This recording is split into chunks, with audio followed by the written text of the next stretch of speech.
Yes, welcome to Edozzier tutorial, and this is Edozzier School Management System for a tertiary institution. In this tutorial, I'm going to be showing you the task of a lecturer, how Edozzier automates the task of a lecturer, and how a lecturer should use Edozzier.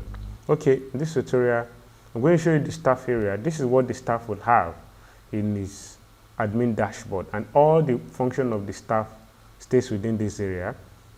I'm going to show you now. This staff is as an allocation, as an allocated to take this course. That is what it's showing here, and it's showing the number of students who have already registered for the course, which is just one, and this is the name of the student.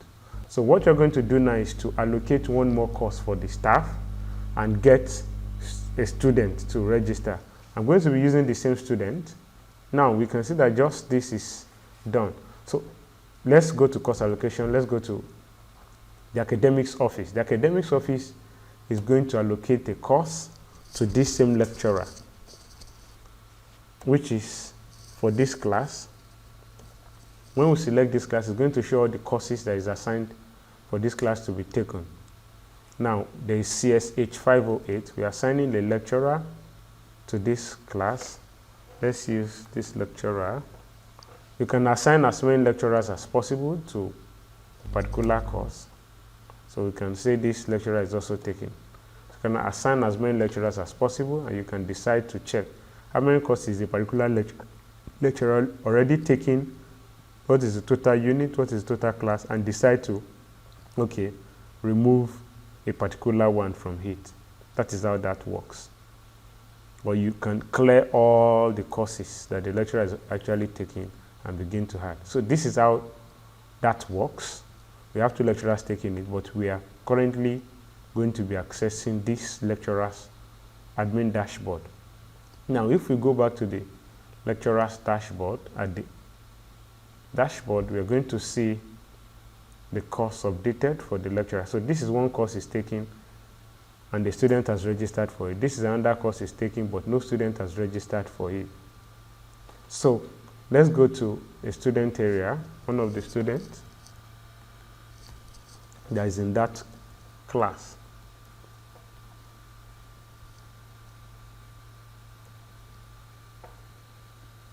This student is expected to be able to register for the course because registration is currently still open. I may need to refresh because of my network. Okay.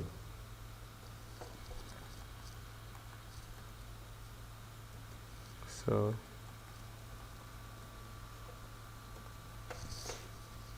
I'm here.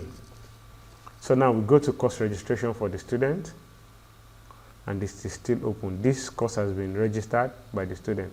You can see from his department what other course is he supposed to register. Okay, this one has not been registered. We had the course for the student. Now, upon adding this course for the student, it is automatically supposed to show in this lecturer's board. Now it has not shown. We may need to just do something. Now I would mention some basic troubleshooting that you can do on your system. Now when you expect to see a certain thing after making a setting and you did not see it, there are two ways. It could be your network is not working well and you can refresh the page by using Ctrl+Shift+R, first refreshing it, or you just simply log out, meaning the effect has not been taken, is not taken place because the lecturer is already there before this is done. So when the lecturer is coming in fresh, the lecturer should see. That's one way.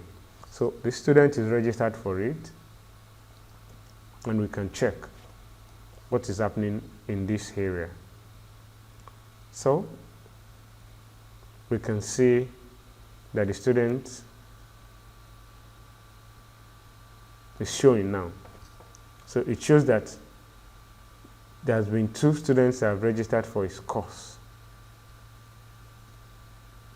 2 students have registered for all the courses he's taking. So he's able to know the number of students he's going to be dealing with all together for the semester. So if the student takes the exam, the CBT exam, it automatically records the student's score into any of it, either the first CA, the test, the first CA, the second CA, or the exam. It automatically records it. But if the exam is not done on this system, maybe not using the CBT, once the lecturer sets the score of the student, it automatically updates at the Senate area. And the Senate are able to see automatically, in real time, who is registering a result and see, and who is not. So let's go to Senate programs, and let's see, okay, this is the very department, and let's see, it is showing that a student is in the department and the student's record has been shown. So it can show automatically. It's showing it almost immediately. Now, this is for the student, and this is what is scored in the course, and this is the score in this course. It will show for every other students too, if we have more than one, and show each of the courses they are to take.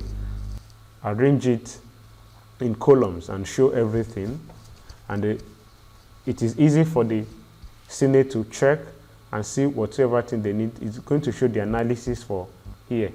Now, the Senate has a button to approve a result, and once the result is approved, it automatically shows in the student portal and shows that the exams and records and the transcript is automatically prepared. So it's possible for the school to complete an exam today, the result gets ready today. Once it is entered, the Senate approves today, the result gets available to the students to see today, and the transcript becomes automatically processed and ready that very day. It's possible with this system, and it helps to handle every loss of record that happens between departments and the registry.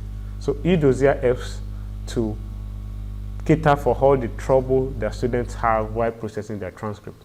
So let's go to the lecturer area to see other functions that the lecturer could do. So this is an option for the lecturer to upload the resources for all the courses that has been assigned to him. Now these are already there. This is a topic. Now when you're creating, for each course you create a topic yourself. So let's say a topic has been created, let's say cooperative, and let's say another topic has been created here, cooperative, let's see. So the lecturer clicks on the topic and uploads a class note for the topic. Let's call it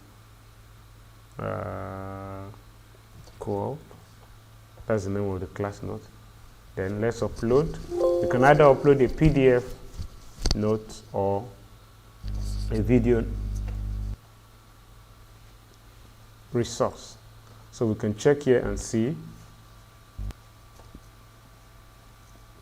It is supposed to show resources complete, but I guess I have issues with my network here, and once that is done, the student can easily just go to their resources and access the resources that have been uploaded automatically for each of the course. They see the label and each of the topic. So this is done here. Let's go and check what other job does the lecturer have to do from the dashboard. Okay, lecturer can, this shows an add course and delete course. A lecturer is not supposed to have this access, but this account I'm currently using has the access for the sake of the tutorial. So it's the HOD that has this control to add a course for a particular lecturer or delete a course for a particular lecturer. So a lecturer can at any time also set questions, either exam question or CA questions. I'm going to talk about the exams, creating an exams, and the CBT in another tutorial.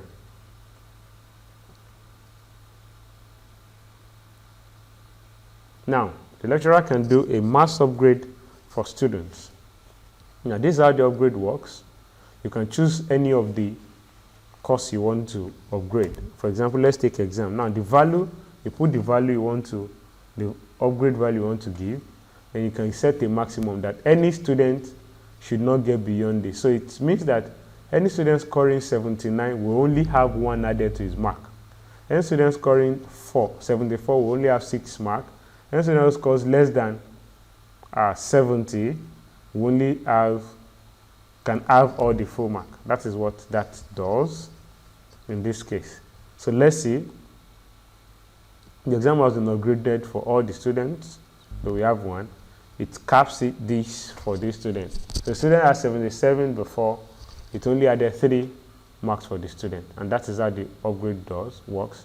Now, setting up the virtual classroom can also be done by lecturer. When a lecturer sets up a virtual classroom, you can schedule a virtual classroom and automatically sends a notification to all students to join at that time and put the time. Now, another thing it does is once a lecture has begun, a video lecture has begun. Now, a lecturer every student gets a notification that a lecturer is currently holding and could join. They get a link sent to their email, and they could also a link for a schedule of the virtual class, but on their dashboard they can see that a virtual lecture is currently going on, and they click to join and watch the lecture happen. That is all that the lecturer can do. The lecturer can cite from all the pool or all the number of students that you may have and sort it by any of the options here. That is what the lecturer typically does. And the dashboard here shows all the students that have registered for his course, for all of the courses he takes, helping him to know the number of students he's going to be dealing with, the attendance here, the attendance of the student for each of the course, for a particular course, then the timetable of the lecturer for that day, and all the result entry has done for all the students he may possibly have to work with that semester so far. In subsequent tutorials, we're going to learn more.